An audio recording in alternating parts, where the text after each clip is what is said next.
mirror our policy, the U.S. government policy. Clearly, Ukraine's been overthrown by the West. Clearly, they're trying to stir stuff up with Russia. And again, I'm not lionizing Vladimir Putin.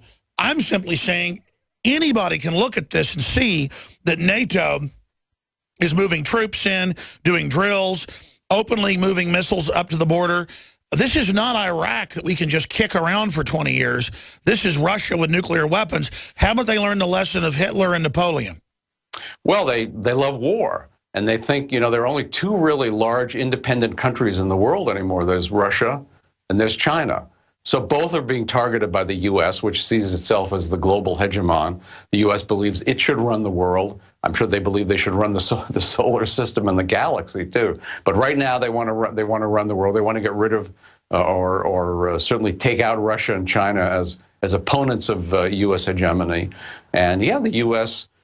Despite the agreement that we made with Gorbachev, that when he agreed to pull his troops out of Germany and out of Eastern Europe, the U.S. agreement was we will not push the boundaries of NATO up to Russia. We won't make those kinds of aggressive moves. So needless to say, the U.S., like every other treaty, they don't keep their word, and it's horrific what's going on. It's very scary, as you point out, potential of atomic war.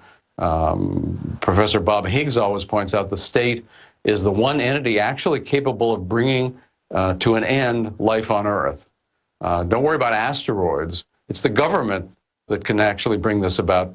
For example, with its vast stockpiles of chemical warfare, of biological warfare, of atomic weapons. Yeah, I got a feeling they may actually destroy the Earth. They are so. Well, they have the capability, and they're certainly morally not above it. So, yeah, it's very scary business, and we have to be opposed to U.S. aggression in Ukraine.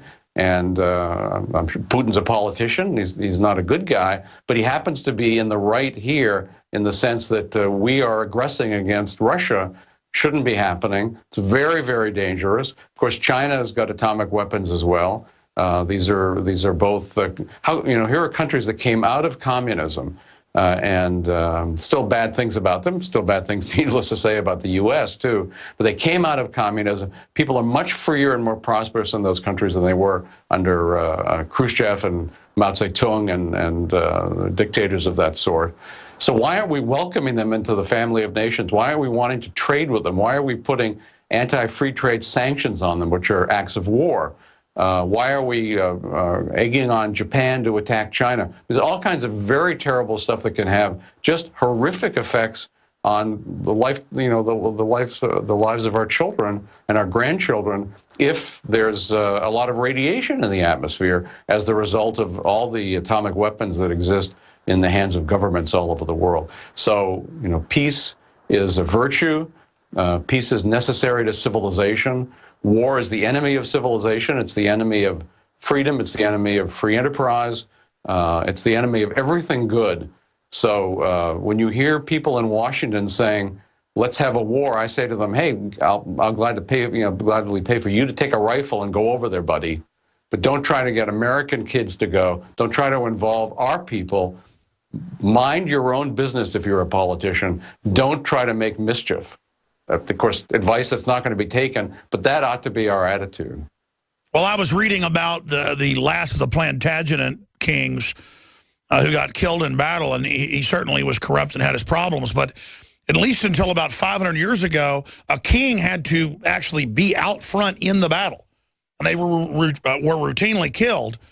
And so it was men against men with swords, certainly ugly, horrible, brutal. I don't romanticize it, but I can understand now it's robots, now it's drones. It's so disconnected, and the elites are so disconnected from what they're doing that I think we're in more danger now than we ever have been. And even Secretary of Defense Hagel said the, quote, world's blowing up right now, and it's because he's helping blow it up, of course. I agree, exactly. Yeah, exactly. In closing, but they're putting Terminator into effect, the Terminator movies into effect. Skynet. They're with all these drones and other kinds of military robots that will be able to kill on their own say-so. They won't even have to have a human tell them to kill. Day one, they're making them autonomous. To kill. And they'll be used against us as well. So this is a very serious situation, something we all have to worry about. We have to try to educate ourselves, We have to oppose what the government is doing. We have to resist, peacefully resist, because, of course, they've got all the weapons. We don't have the weapons. I agree. We're almost out of time. I want to plug Against the State, your new book, available at LouRockwell.com and bookstores everywhere, Amazon. Come back in the next few months, and you can send some talking points. We've never done that. But if you sent me a blueprint of, say, 10 points about the book, we could do a whole hour specifically on your manifesto, Against the State. Lou Rockwell. Thank you. It'd be great to be back on the show, Alex. It's an honor to be on here today, and keep doing what you're doing. Thank you. It's great to hear you just absolutely indict and I think successfully convict those that worship at the altar of the state. And I just want to say a prayer for humanity that we don't let the state destroy us, because you're right. It's the ultimate threat. It killed the most people in the 20th century, 261 million people, according to University of Hawaii. Lou Rockwell, thank you so much. Thank you, Alex.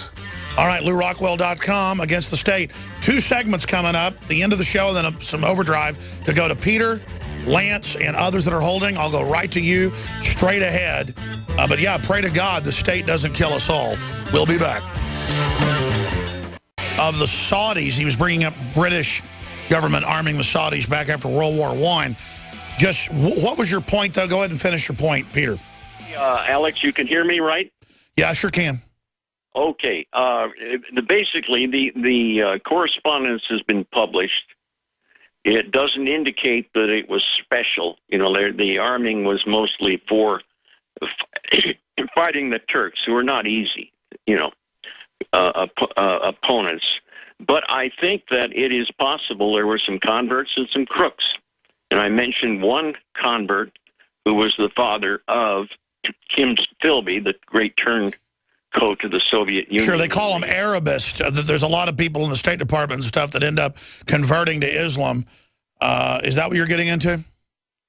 Yeah, his father was a convert to Wahhabism, just as his son was a convert to Marxism-Leninism. And I think there were some more. Kipling was afraid of that. You could tell in one of his novels, The Light That Failed, about an artist that.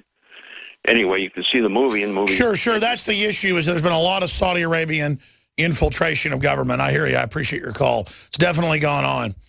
The Ambassador Stevens that got killed in Benghazi was an Arabist.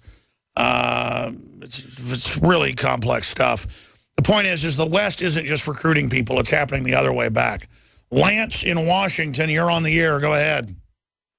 Alex, it's an honor to speak to you today. You know, people hear just normal, everyday people that aren't awake, they hear military complex and they think U.S. military. And it's not just the U.S. military, it's all the militaries. It's all connected to the globalists. They're the ones that perpetuate all the wars, all the antagonism. It's amazing to me that we still train people on different continents to kill other people legally on different continents on this planet. Yeah, for those that don't know, the military-industrial complex, which is multinational, sets the policy and then goes out and trains our enemies so there can be another war. That's their full-spectrum dominance, and that's what's immoral. Does it mean that our troops going up against al-Qaeda aren't fighting scum who you know, I don't cry about getting killed? No, our troops, in many cases, you know, are really hardworking, smart people that care passionately. But up above it, in the complex, the globalists are running both sides. That is the great evil. That's why Lou Rockwell would say, shut it down, stop offensive war. And I agree with him. But at the same time, I could see where Rand Paul's coming from, saying, look, this is out of control. Al-Qaeda's running around. Why did we arm them? Let's take them out. Because Al-Qaeda itself is a real entity, and our government helped create it. So the people in our government that did that should be held accountable.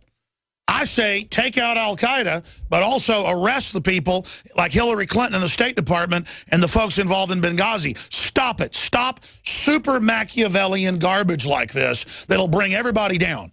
We as a species aren't going to make it if we have an elite that wants to deindustrialize the Arab world and keep them in squalor by putting the Wahhabists in charge. You agree with that, sir? Yes, I do. I definitely agree with that. I agree with you. We should be starblazing the stars. We should be trailblazing the stars right now. And you know, this earth is a living being. And when it's ready to shut us like the life that we are, it will. There's no telling, Alex, how many civilizations have actually been on this planet and lived here. It's incredible. All right, God bless you, brother. We're going to go into overdrive now. We're going to go to Tom, Anthony, and Brett. We're going to go to all three of you, at least get those in. Thank you, Lance. Infowars.com/show to find the free video feed. Your station doesn't carry this fourth hour. God bless you all. Great job, crew. In the near future. When you realize how fake it all is, the football, the basketball. Alert. Security alert. This is Homeland Security. Analysis. InfoWars building independent media operation. We let the worst people get controlled and tell us that we are the ones responsible. Prime directive. Discredit Alex Jones. Jones is the wildly popular conspiracy theorist. A popular conspiracy theory talk show called InfoWars. Alex Jones is now in an Austin jail. These people are assaulting us. Targeting of patriots engaged. They are never going to stop. They're never going to deviate from their program until we stop them. Block free iPhone app at Infowars.com.